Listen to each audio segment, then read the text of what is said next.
when I had my awakening, I got hit by a bolt of lightning. The next day, I'm acting so enthusiastic and excited about what I'm realizing. I get brought by ambulance, to a hospital. Into my first psych ward. They bring me in to the lounge. The patients were there. They just had dinner. I see a blind woman. Her eyes are blind. She's an older woman.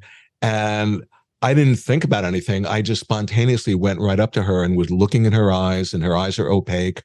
Clearly she has no vision. And out of my mouth just spontaneously comes the words, all you have to do to see is open your eyes and look. And I keep on repeating those words, getting closer to her, staring in her eyes. The whole thing took a minute. She regained her sight. And right at that moment, as if choreographed, they came and they took me and they strapped me up on a bed where I spent the night. And then just to complete the story, the next day, they unstrapped me. They put me in a room. Who's the only other person in the room is that ex-blind woman. She's smiling at me, not saying a word. All of a sudden, my heart chakra just blossoms. And I understand, she was hysterically blind. She inwardly was not letting herself look, and that was manifesting as her, physical blindness. And somehow she was ready to heal her blindness. And I was like the Uber driver who was like in the area, and I got called to and I just played my role and said my lines. It was like I was given a script. It fell in my head. Yeah. And that helped her to heal.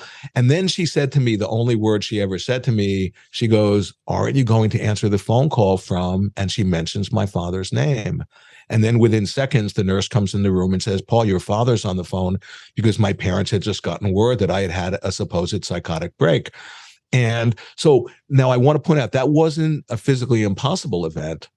That was a synchronistic event that was highly improbable, that, I just happened to be, to say whatever I said, and it helped her to heal something like that.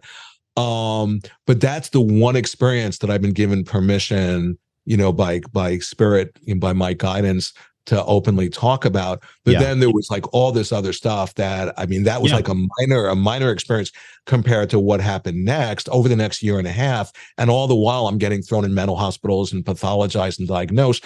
But an experience like that saved my life, because when you have an experience like the one I just told you with the blind woman, you totally know you're not mentally ill. You totally know, I'm having a spiritual awakening, and these psychiatrists who are telling me I have a chemical imbalance, they have no idea.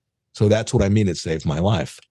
Wow. This is not the first time, and it won't be the last that I've heard that. We had a guest on the show a couple of times, Mark Wolin. He wrote a book called It Didn't Start With You, which is family constellations, past life regression.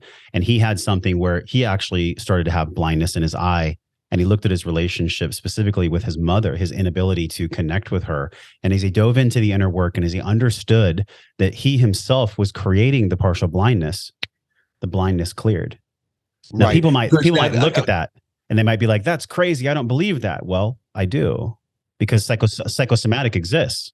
Yeah. And the thing about that, in that being blind, in when you read the Bible, they'll talk about a mind blindness, and they'll talk about that it's self-induced, and Watiko is a self-induced form of blindness. You see, when we see Watiko and we turn away and we turn a blind eye, we're feeding Watiko. That turning away is Watiko. So it's not like there's any external blindness.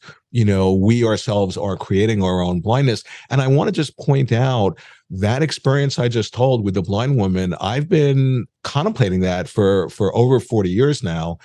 And it's clear to me that something was being shown to me, because that actually totally articulates on, with reference to the situation of humanity, that we ourselves have fallen blind, and there's nothing in our way for us to heal our blindness.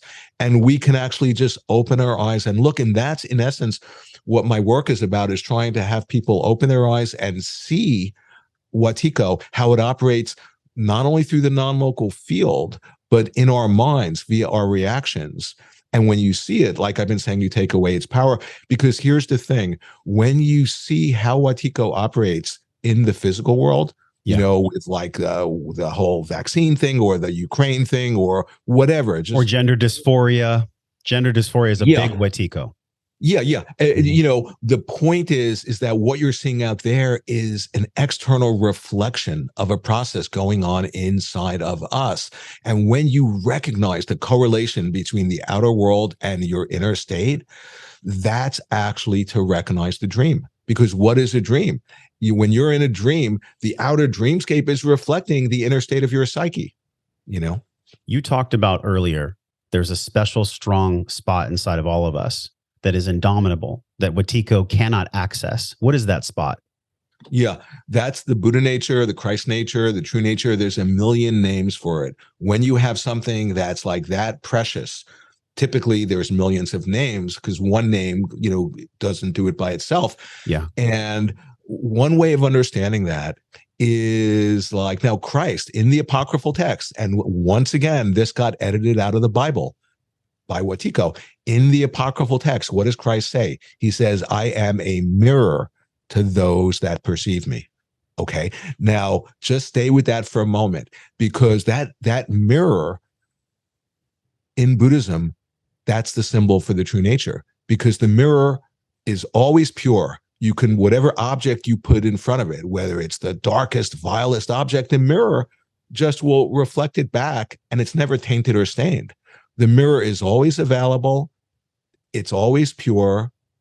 And yet we become entranced by the reflections, in the mirror, and we react to the reflections, forgetting about the nature of the mirror. And that's our nature. We are that mirror. Now, the mirror by itself, if there was nothing outside of it, it's invisible. The philosopher's stone in alchemy, it has a name, but it actually is pointing at that it's invisible. So the reflections, which seemingly obscure the mirror and cover the silvered surface of the mirror, actually are revealing the mirror. That mirror-like nature, that part of us that's untainted by any object that it reflects, that's our nature. Okay. And just like Christ says, I am a mirror to those that perceive me. Okay. So that's that indomitable place. That's that invulnerable place, the true nature part of us that then, say, for example, I'll give you a real empirical example. Say if I'm like sitting here and I feel my wound or my trauma or my unhealed abuse come up, right? Well, if I then react to it, if I identify with it, if I contract against it, well, I'm investing it with reality by doing that. And that's feeding Watiko. But if in that same moment my subjective experience of feeling wounded and traumatized, keep in mind, I have all the evidence that I am because that's what I'm experiencing. But if I recognize, wait a second, that's the reflection in the mirror. That's just an impermanent display of my mind. And the mind is the mirror-like nature that's always pure and always available. Then all of a sudden I can embrace that momentary, display of my woundedness and not grasp onto it. You see, the Buddha, he was a physician of the soul who discovered the cure for an illness. And the illness he discovered the cure for was suffering. And he realized that the cause of suffering is our clinging. And when we, for example, have that moment of grasping or of suffering or woundedness or trauma or abuse, if we cling to it, which means either pushing it away or identifying with it, that then we are colluding with our own suffering. You see, this is what I'm pointing out with Watiko. There's no Watiko outside of us. If people hear about a mind virus and feel afraid, no, that feeling afraid, that is Watiko. There's nothing to feel afraid about because there's nothing there, But if we then cling to it and give it with a reality, then we're colluding with our own victimization. Then we're complicit with evil. Then we're investing in the reality of Watiko, and there is nobody else to blame but ourselves. That's the trippiness of what the Buddha realized and what I'm trying to bring out.